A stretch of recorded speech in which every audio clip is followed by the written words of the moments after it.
नमस्कार, स्वागत है आपका जनता टीवी में। मैं हूं आपके साथ सचिन चौहान। अब बात होगी उत्तराखंड की। लोकसभा चुनाव से पहले मुख्यमंत्री पुष्कर सिंह धामी हल्द्वानी पहुंचे हैं, जहां पर उन्होंने नैनीताल जिले को 778 करोड़ की विकास परियोजनाओं की बड़ी सौगात दी है। इस दौरान मुख्यमंत्री पुष्कर सिंह धामी ने जनसभा को भी संबोधित किया। उन्होंने साफ कहा है कि आगामी लोकसभा चुनाव में एक बार फिर से जीत के साथ प्रधानमंत्री नरेंद्र मोदी पीएम का पद वो ग्रहण करेंगे।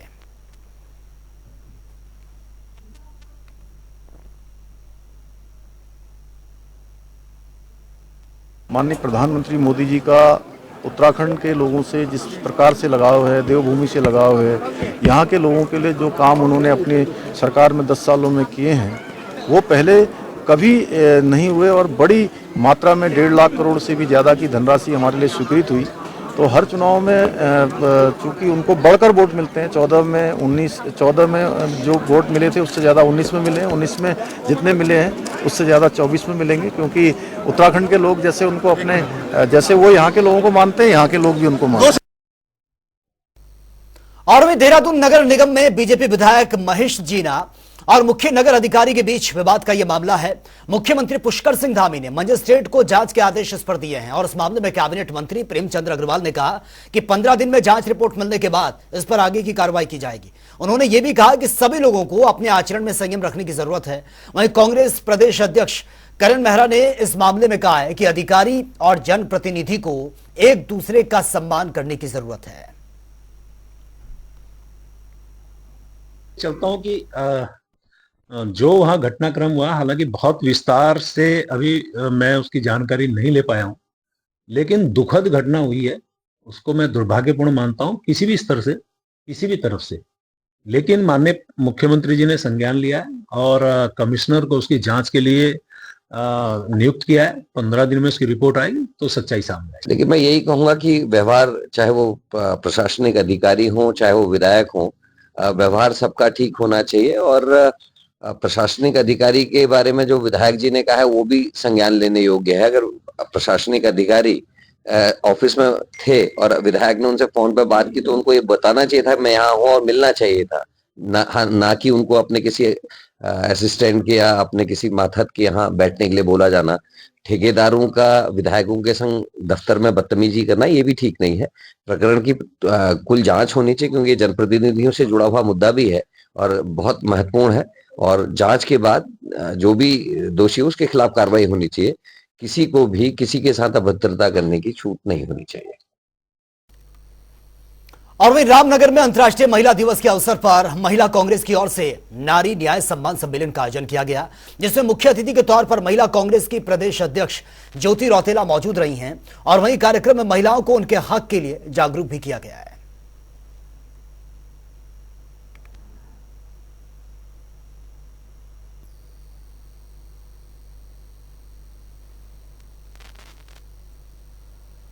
आगामी लोकसभा चुनाव से पहले कांग्रेस पार्टी को तगड़ा झटका लगा है। दरअसल पौड़ी लोकसभा सीट से प्रबल दावेदार माने जा रहे कांग्रेस पार्टी के दिग्गज नेता मनीष खंडूरी ने पार्टी की सदस्यता से इस्तीफा दे दिया है। आपको बता दें कि उन्होंने अपने इस्तीफे की जानकारी सोशल मीडिया पोस्ट करके ये दी है।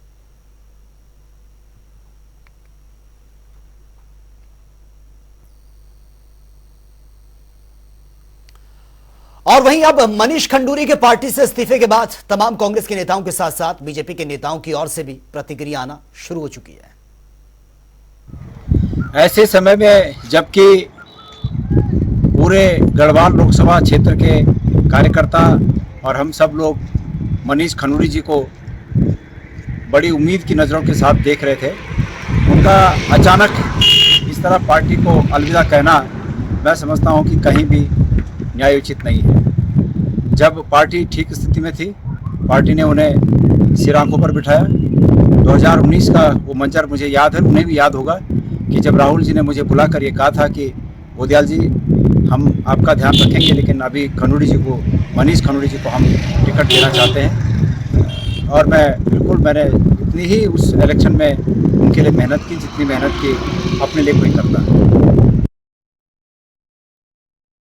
मेरे जानकारी में ये मामला आया नहीं है और जैसा बताया जा रहा है कि उन्होंने सोशल मीडिया पर जो है इस्तीफे से संबंधित पोस्ट की है, तो जब उनका इस्तीफा मिलेगा तब देखेंगे कि उसमें क्या कारण लिखें। सोशल मीडिया पे बताया जा रहा है कि उन्होंने कहा कि कोई मेरा दुराग्रह नहीं है, ना कोई व्यक्तिगत स्वार्थ है, लेकिन मैं इस्तीफा दे रहा हूँ, तो निश्चित तौर पर पार्टी देखेगी कि इसके पीछे क्या कारण है। वैसे वो लगातार जो है क्षेत्र में काम कर रहे थे मनीष खंडूर जी, पिछली बार लोकसभा चुनाव भी लड़े थे, और अगर वो कोई परेशानी में है या उनको कोई शिकायत है, पार्टी फोरम पर अगर कोई बात रखेंगे, क्योंकि अभी तक तो उन्होंने पार्टी फोरम पर कोई बात की नहीं है, तो अगर बातचीत करेंगे तो निश्चित तौर पर समझने का प्रयास करेंगे कि आखिर खंडूर जी को क्या दिक्कत है। आपको नहीं लगता सर?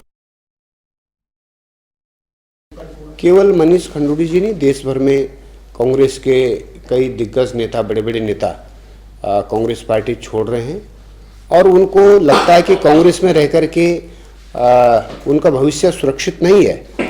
और दूसरा है कि वो जनता की सेवा जो करना चाहते हैं वो कांग्रेस के माध्यम से रह कर के वो नहीं कर सकते हैं। तो इसी क्रम में खंडूरी जी ने भी जो है वो पिछली बार पौड़ी लोकसभा से कांग्रेस के प्रत्याशी रहे हैं, और इस बार क्या कारण रहे क्या नहीं रहे ये तो अब समय बताएगा, आने वाला वक्त बताएगा।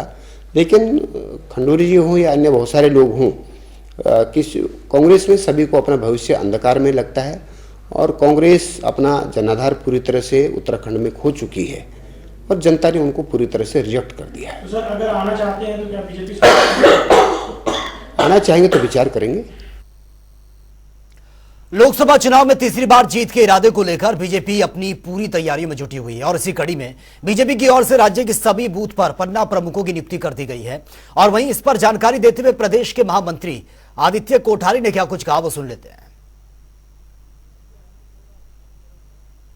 हमारे सभी बूथों पर भारतीय जनता पार्टी की 11 लोगों की कमेटी वर्तमान समय में काम कर रही है, और 11 लोगों की कमेटी के साथ ही 30 मतदाताओं पर एक पन्ना प्रमुख, ये हमारे सभी बूथों पर नियुक्त हो चुके हैं, और अपना काम उन्होंने प्रारंभ कर दिया है।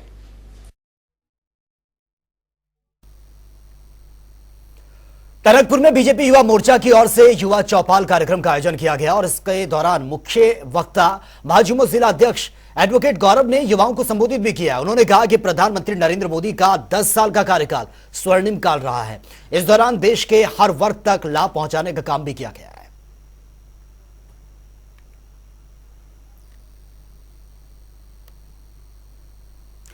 आगामी लोकसभा चुनाव के मद्देनजर अर्धसैनिक बलों और पीएससी बल के साथ पुलिस ने फ्लैग मार्च निकाला है। इस दौरान लोगों को निर्भीक होकर अपने मताधिकार का प्रयोग करने के लिए जागरूक किया गया। आपको बता दें कि वरिष्ठ पुलिस अधीक्षक की ओर से चुनाव को शांतिपूर्ण संपन्न कराने के उद्देश्य से सभी पुलिसकर्मियों को संवेदनशील स्थानों पर फ्लैग मार्च निकालने के निर्देश दिए गए हैं।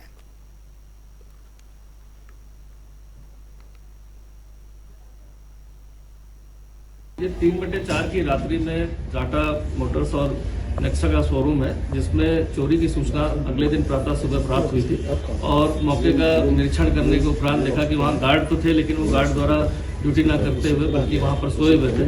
लेकिन वहाँ पर सुबह प्रातः जब और चीज़ों को हमने चेक किया और वहाँ पर एक संदिग्ध गाड़ी की हमें फुटेज मिली थी, उसके आधार पर ये पता चला कि गाड़ी एमपी में इंदौर के आगे खंडवा की जगह से आई थी। इसके आधार पर तत्काल टीम को इंदौर रवाना किया गया, और पुलिस सुराग रस्सी और टोल बैरियर से जानकारी। लोकसभा चुनाव 2024 को लेकर भारतीय जनता पार्टी की तैयारियां जोरों पर हैं। उत्तराखंड से 3 प्रत्याशियों के नाम की बीजेपी ने घोषणा कर दी है। अब सभी लोग बाकी 2 सीट पर प्रत्याशियों के चयन का इंतजार कर रहे हैं। वहीं बीजेपी कैबिनेट मंत्री प्रेमचंद अग्रवाल ने कहा कि बीजेपी में सब कुछ सिस्टम से होता है, पार्टी में लोकतांत्रिक प्रणाली के तहत काम होता है, और जल्द ही प्रत्याशियों के नाम का ऐलान भी कर दिया जाएगा। देखिए, हमारे उत्तराखंड में 5 लोकसभा की सीटें हैं, और सबसे पहले प्रत्याशी हमारी पार्टी ने घोषित किए हैं। यानी मैं कह सकता हूं कि चाहे चुनाव की तैयारी की बात करें, हम लोग बहुत पहले से तैयार हैं। पार्टी के तमाम कार्यकर्ता हमारे यहाँ 24 घंटे और पूरे 365 दिन काम करता है। यानी चुनाव आज है, लेकिन उससे पहले हम लोग तैयारी करते हैं। चाहे पन्ना प्रमुख की बात करें, बूथ की बात करें, मंडल की बात करें, जिले की बात करें, या किसी भी स्तर की बात करें, हम लोग 24 घंटे हमारा कार्यकर्ता होल टाइमर जैसा काम करता है।